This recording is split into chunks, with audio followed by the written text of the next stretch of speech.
Welcome to the Milo Yiannopoulos Show on Podcast One, broadcasting live from Mordor, the Borg Cube, and Voldemort's lair all at the same time. This show is hosted by Milo Yiannopoulos, the most fabulous supervillain on the internet. Sorry, no offense, but it's true. The Milo Yiannopoulos Show is brought to you by Breitbart.com. Welcome back to the Milo Yiannopoulos Show. I am here with the. I have. What would the expression be? I've spent all my money, all my marbles. I've lost it on the first guest ever. It's never going to get better than this. Yes. I have peaked too soon. That's the expression I was looking for.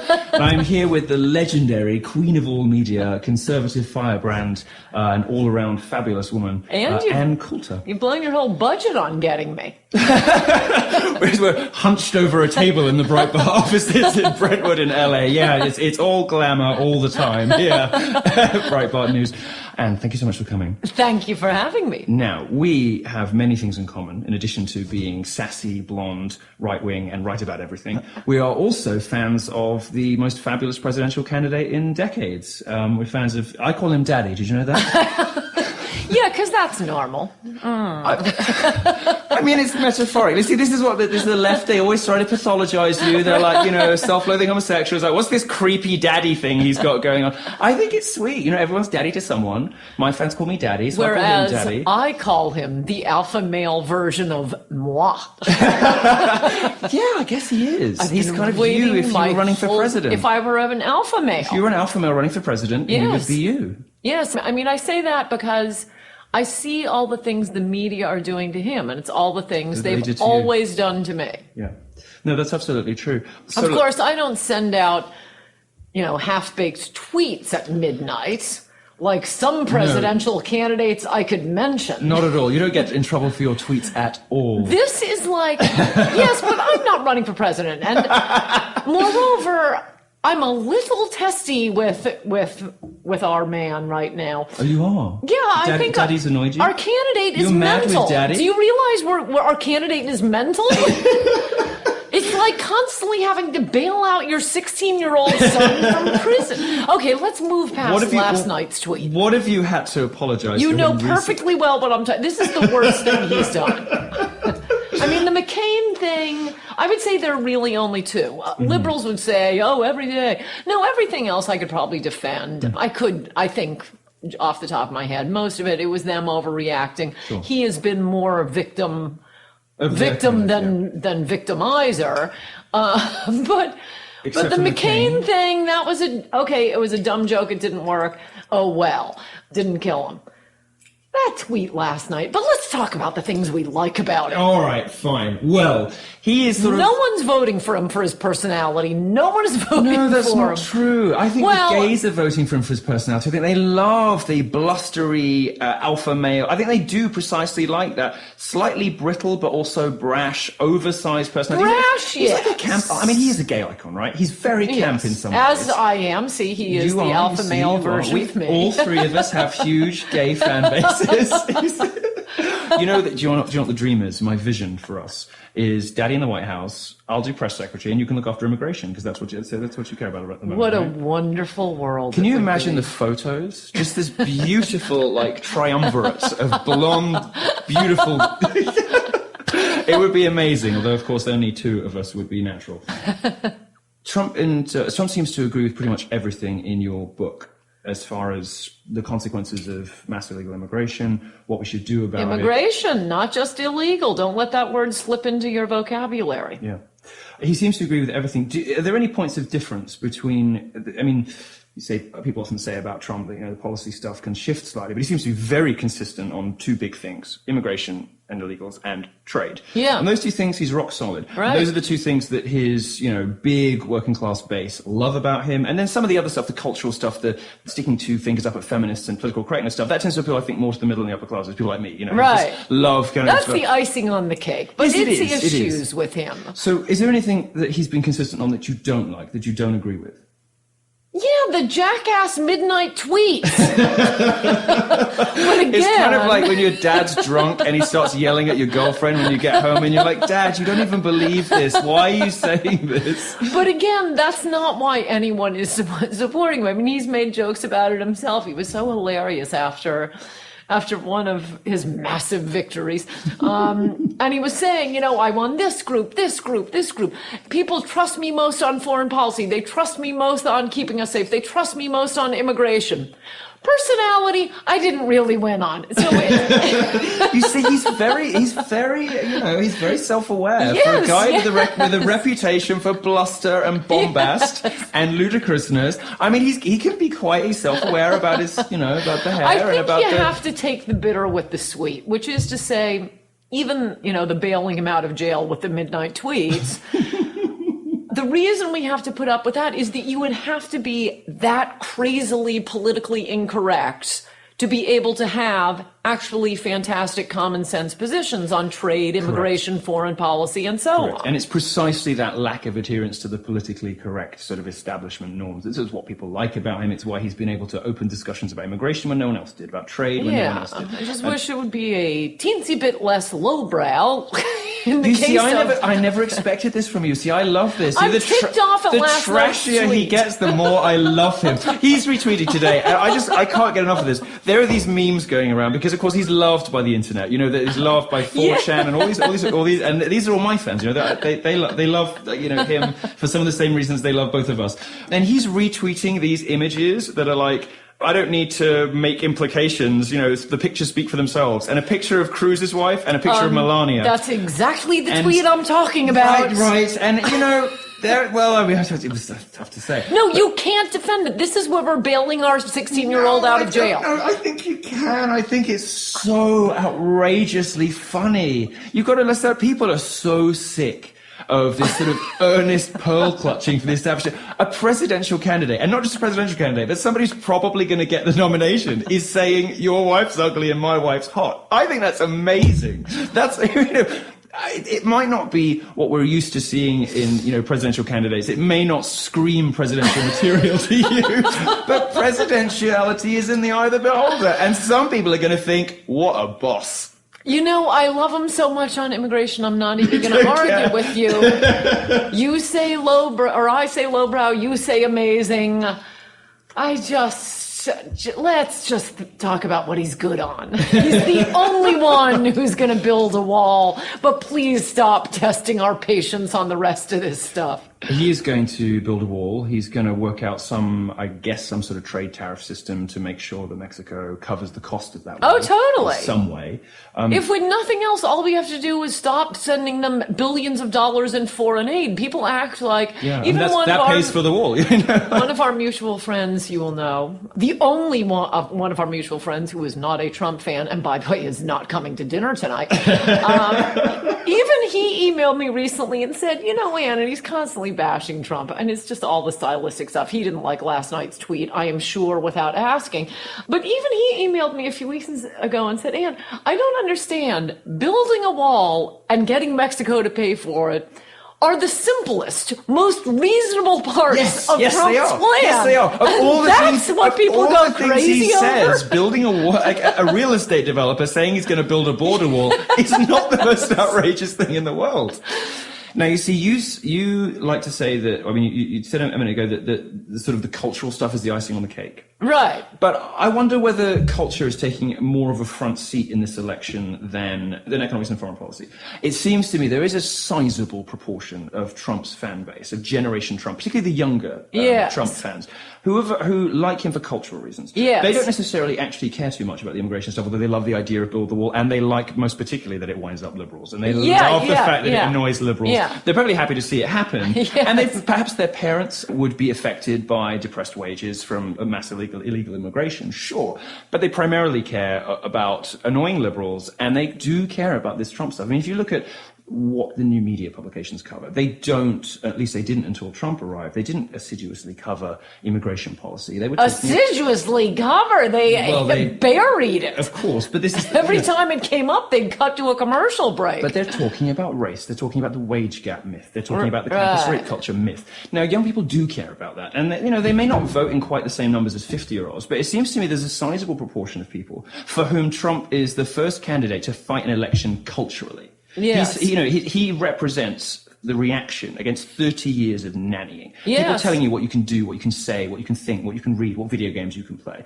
Now, that's more significant in my experience with a very young fan base from doing reports on video games. I just think it's part and parcel of taking the positions that are so massively politically incorrect, and it shows you how suicidal the Republican Party has been, what pussies they have been, forcing their candidates to take suicidal positions.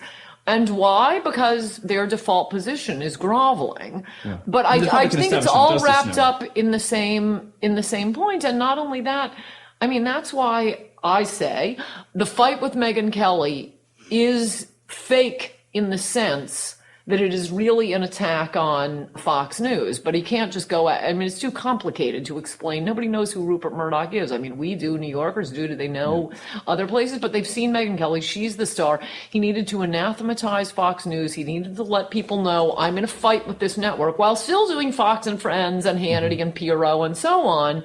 Because Megyn's question to him that he was allegedly, so annoyed by, gave him not only the biggest laugh of the debate, biggest laugh of the election. But the best only answer. Rosie O'Donnell was the best line of the whole election. But also, the next sentence was, frankly, I don't have time for political correctness, and neither does this country.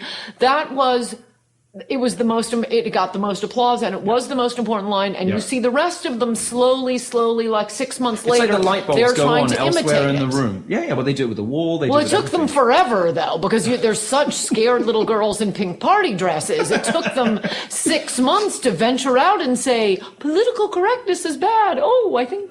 Yeah, and I'm ducking. In the meantime, you've had 6 months of daddy telling jokes and retweeting memes. Do you think he's going to calm down? If we get a Trump presidency, he has suggested, I think, he'll at still least be once. funny, but I think he can be presidential. Drastic measures may have to be taken so he doesn't tweets like last night. But no, he can. He's going to get interventions from you later tonight, isn't he? He's going to be like, Donald, no, delete it. Would you like to have it last refusal on his Twitter account? That would be good, right? Oh, I want more than that. I want to take him to your urologist and get electrodes inserted into what is apparently a very large schlong. And whenever he does something like this, I want to have the button. Now, you're the only person that I can do this with. But, since you have so many gay fans, and I know you won't be shocked by this, I have perfect cocktail. Right, I can tell. She's got her head in her hands now already. I can tell. I should have had a stopwatch on this. I can tell, and I think it's huge. I've been hearing, in fact, from our dinner companion tonight. He thinks it's huge too. Yes, and he told me that's the assessment at the gay parties. Yes, no, everybody thinks it's massive. And he went through all of the presidential candidates for me from the last Rubio, campaign. tiny. Kasich, like medium but curvy. I'm sorry, I'm going to change the subject. All right. Thank you. I feel like I'm reading a late night Donald Trump Twitter feed. Well, I mean, you did agree to do my show. What's your advice to ordinary Republicans who are trying to fight perhaps without the tools that we have, allegations of racism and bigotry from their neighbors, from their friends, when they come out as Trump supporters and they say, I want to build the wall. I want to protect Western civilization, European culture. I don't want mass Muslim immigration from the Middle East. I don't want Mexican immigration because it hurts, it's going to hurt my local community, my dad's wages, whatever. Right. Now, none of those positions are racist. No. Is my understanding of the word. How would you advise people to respond to these charges? I think the first response is to burst into laughter. I'm glad you said that. Number one. And if you are capable of recovering from just gales of laughter, then you say, talk to the maid sometime and see if she'd like a raise, because I think she would. Yes. No, this idea that it absolutely drives me crazy that rich people are pushing for mass immigration for their own personal interests so that they have cheap domestics and a whole battery of them, and then they have the audacity to walk around like they're Martin Luther King. No, go screw yourself. This is interesting, because Trump says we should tax the rich and that his policies would hurt him personally a lot. You stick up very much for unexpected people. I mean, you've been bashing the rich for the choices that hurt America, for their pro-immigration policies. I try to write for, in many cases, young, white, working class communities that are lied to and about by feminists or, have their entertainment gerrymandered or taken away or whatever. Do you think that's... Because I want to just, before we go to break, ask you one question about the Republican establishment, particularly conservative media, which seems to me to have just spectacularly imploded over the last couple of months. Mainly thanks to Daddy, but I think it was coming anyway. I mean, we've all, I think, we both rather have suffered from this. I mean, you've parted ways with publications. I got fired from the Telegraph in England. I don't even know how many times, for saying things that I thought were just common sense. That this is just speaking to ordinary people's concerns. Exactly what Trump is doing. Respectable, reasonable positions that reflect the anxieties of millions of Americans or millions of Brits. And this stuff has become outside the Overton window. What is it? I mean, why are these people losing their minds so much? I don't want to I don't want to pick in on any particular individuals, but it seems like a very small number of conservative commentators and journalists who are still fighting Daddy's corner, aren't terrified by him and aren't virtue signaling. It seems like virtue signaling leftwards. About what an awful populist clown he is. I mean, many friends and colleagues of ours have sort of dropped off one by one, all the big magazines. It seems like where we're sitting, this office and you and maybe one or two other people are all that's left. Is it us? Are we crazy? Are we insane? No, I would say there's a couple of things. For the good version, to give them the benefit of the doubt, they see things like the midnight tweet. I can't lie. The utterly indefensible, I want to agree with you on everything. I want to agree with you on everything because it's my natural instinct to say yes, Anne. Coming out and saying, my wife is better looking than your wife. But that's how men talk. That's why it's. Heidi Cruz went to Harvard Law School. It is so low back. Okay, I think they don't like that, and I would say to them, in many ways, I feel their pain. Romney was an elegant person, a lovely speaker, a beautiful family, a humble person. I see all that. He couldn't survive these attacks, but I understand, and that's why I say it's part of the package. In order to have the balls to take on the entire conservative media, except, Breitbart Drudge, me, Mickey Kaus, and 5 Talk radio hosts. That literally is it, isn't it? Yeah, if you want to take on the entire conservative media except for those few, the entire liberal media, the entire Republican establishment in Washington, the lobbyists, the consultant class, the entire leadership. Industry, academia, everything. Yeah. Okay, there are going to be some rough edges. Oh, well, we know he's going to do these 5 or 6 things. They are the most important things we need right now. That's giving them the benefit of the doubt. And I do feel their pain on that. I understand it, but I think I could talk them out of it. And I would sit them down and say, look, I'm totally clear-eyed about this. I don't like the gold fixtures either. Oh, I do. See, this is so. I'm so surprised. Okay, now it's becoming clear to me why every gay person I know loves Trump. He's fabulous. That's how we decorate our houses if we have enough money. Well, and also blacks. And look, the women, yes, that's absolutely true as well. African Americans love Trump. Well, it's the blink thing. Finally, a white person who knows how to have fun with his money. Exactly, right? And doesn't apologize for it like every other Republican or try to hide it or pretend to be poor. What kind of a person? So Sonny Johnson. Have you met Sonny Johnson? One of our colleagues here. And she says, I see his name on the plane and his name on the buildings, and I want that. I want that. I don't want some Republican who rocks up pretending to be poor, pulling out in a RAV4 outside an In-N-Out burger. No, that's my background. So in an In-N-Out burger, pretending he knows how to order the food and having to have an aide kind of whisper behind him, "We'll take it protein style," because he doesn't even know what it means.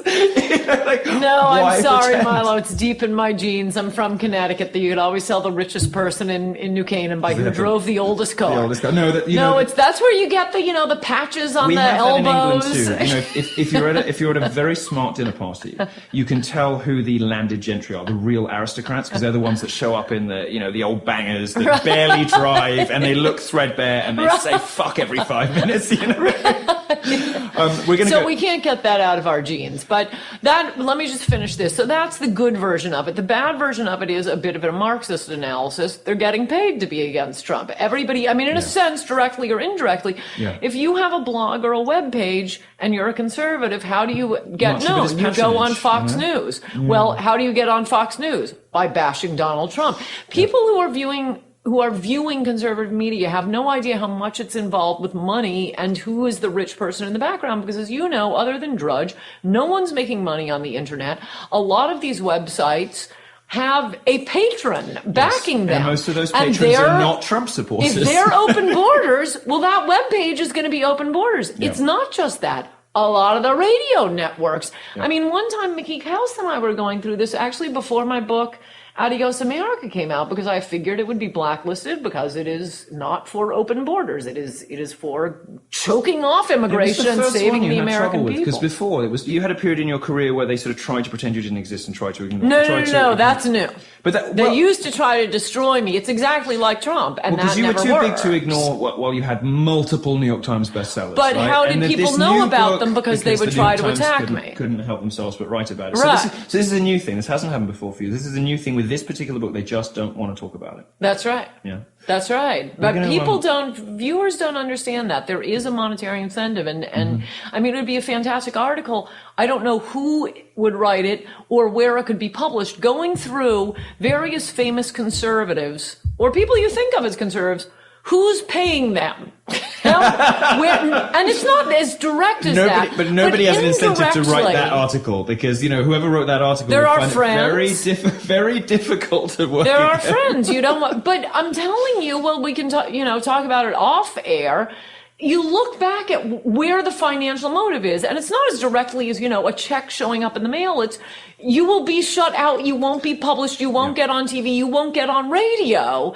And so a lot of it is fake. I think that's true. We're going to go to break. We're going to come back for a short segment afterwards to get Anne's view on what a Clinton White House would look like. So a Trump? Well, a Clinton White House. If Hillary? If Daddy doesn't make it. Oh, that's not going to happen. We'll see you after the break. Every week, the bosses make me record a short 1-minute ad so that my non-stop ridiculousness is at least justified by some revenue. This week, I want to introduce you to TrueCar. TrueCar is the ultimate location for used cars across the nation, with over 500,000 pre-owned vehicles available from TrueCar certified dealers around the country. Now, obviously, I've never set foot in a used car because I have more money than God, and why would I? But whether you want to buy new or used, TrueCar will give you upfront pricing information, discounts off the list price for used cars, and an all-round better buying experience. TrueCar allows you to see what other people paid for the car you want, so you'll be confident that you have a fair price. Using the TrueCar website or the TrueCar app, you can easily find the used car you want. It's terrible to be poor, and if you are, you should probably just stop it. But in the meantime, TrueCar could be your destination of choice for used cars. When you're ready to buy a new or a used car, visit TrueCar.com or download the TrueCar app to enjoy a better car buying experience. Some features are not available in all states.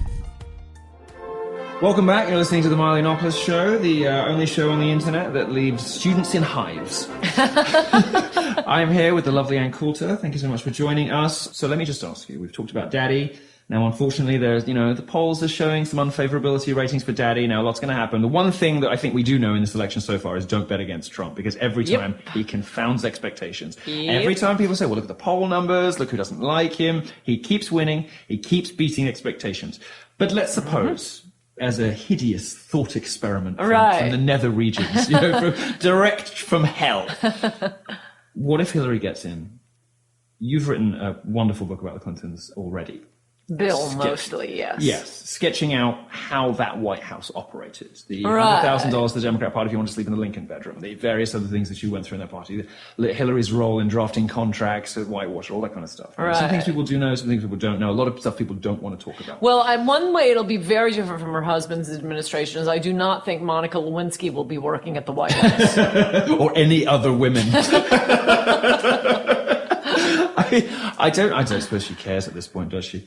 It's not so much what she wants. What she wants to do is to pass laws that give capital punishment to law firms that do not make lots of women partners. Yes. But look, the primaries she's winning, it's entirely because of African Americans voting for her. It's kind of weird the way she's winning. She's winning all the states that How's she doing Democrats do not have any chance to win in the general election.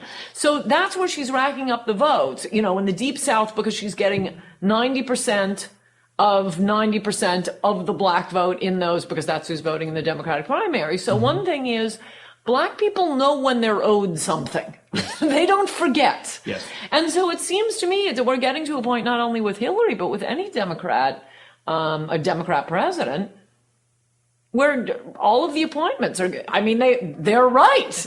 I mean, black Democrats will tell you they're owed something even when technically they may not be owed. They are owed something here. So I would say most of the cabinet positions and promotions, and if it doesn't work out that way, she may want to only promote her little feminist power woman set. Yeah. But I don't think she can. Abaddon types. Imagine Lena Dunham in and out of the White House. I don't think it'll be that. I think it'll be Black Lives Matter.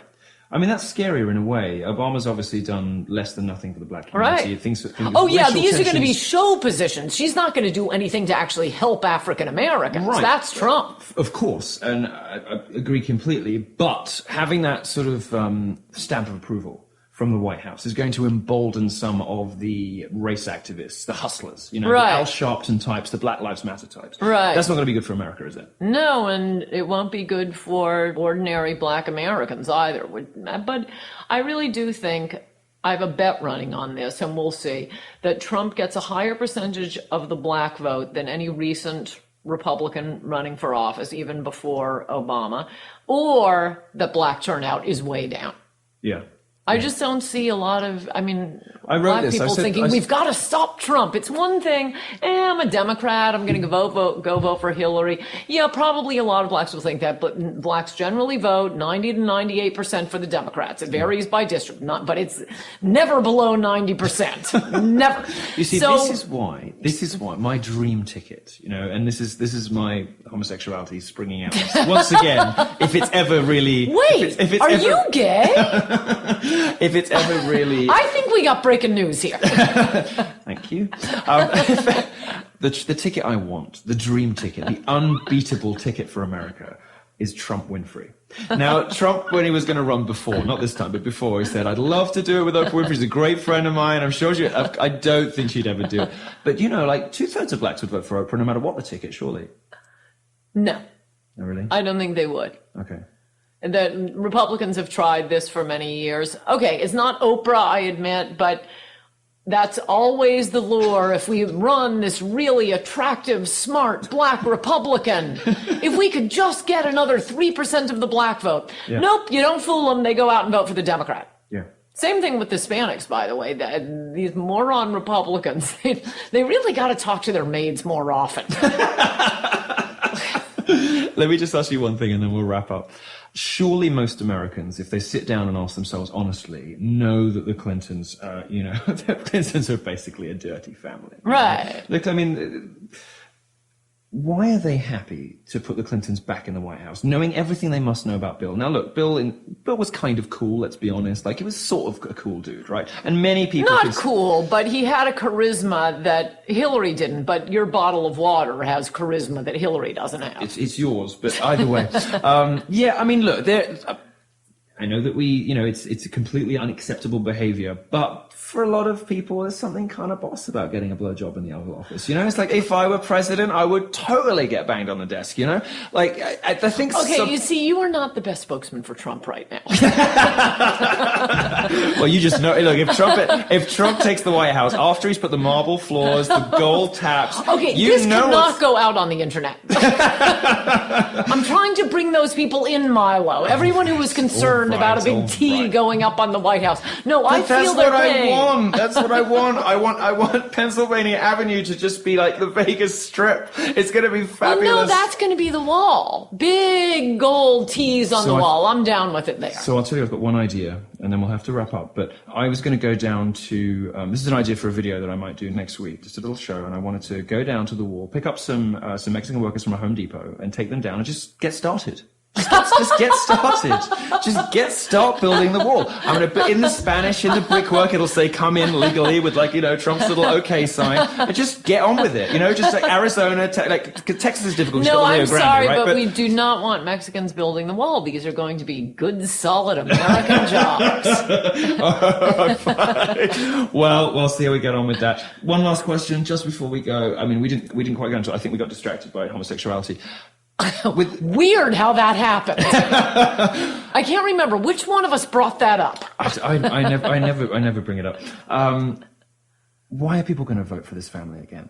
Why are people happy to put this family again? Because it doesn't matter. Because the Democrats they start before the polls open. They start with about 40% of the vote. I haven't figured it out exactly, but you get all the government workers. 90% of government workers, because, Republicans are the ones saying, you people are costing us too much. You're making more than people working in the public sector. You get certainly lots of the teachers' unions, so on and so forth. You get, again, 90% of the black vote, 80% of the 40 million immigrants we've brought in the last few decades. And they're just going to go for it anyway. Yeah, and it doesn't matter. They vote for, just tell me what symbol to vote for. It's not like we're bringing in people with a history of a constitutional democracy. They don't hear an election is coming and I must go to the League of Women Voters and evaluate the positions. Could I get the literature for, John Kasich, please? No, just what symbol do I vote for? They're used to being bossed around. So before the first vote is cast, the Democrats start with roughly 40% of the vote. And I'm just guessing that off the top of my head. The only swing voters in America are the voters that Trump is killing with. It is the working class white voters. Yeah. I mean, I and all my friends, who, by the way, aren't working class. I'm unemployed, but most of my friends are doctors, lawyers, investment bankers, comedy writers.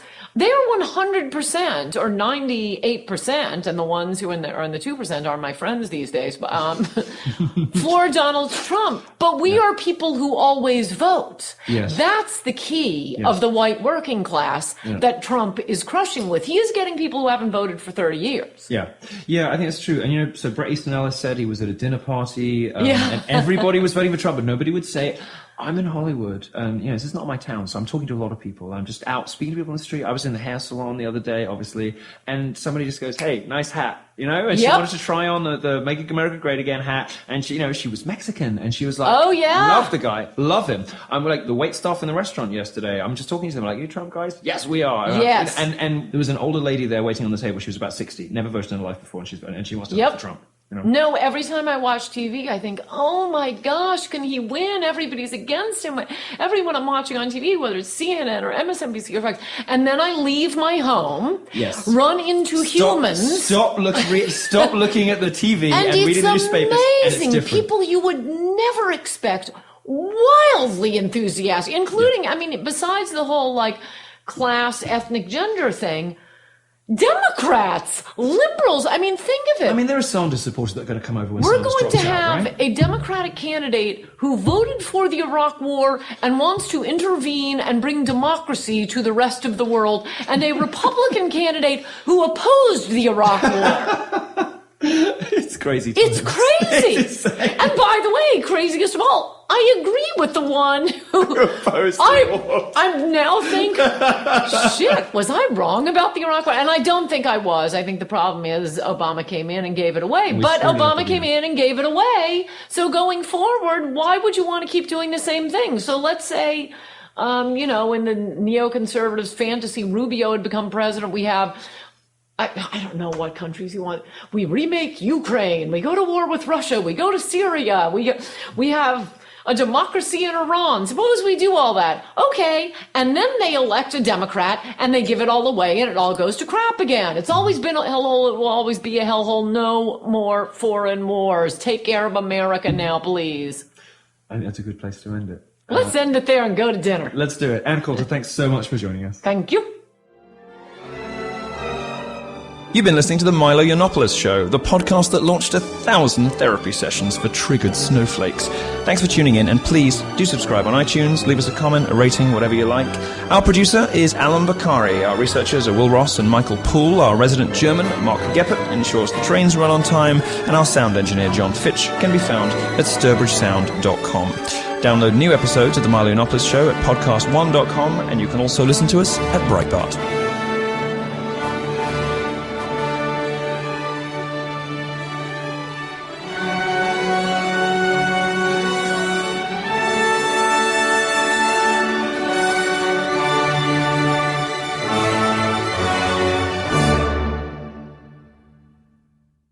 Stay tuned for 60-second AP News headlines.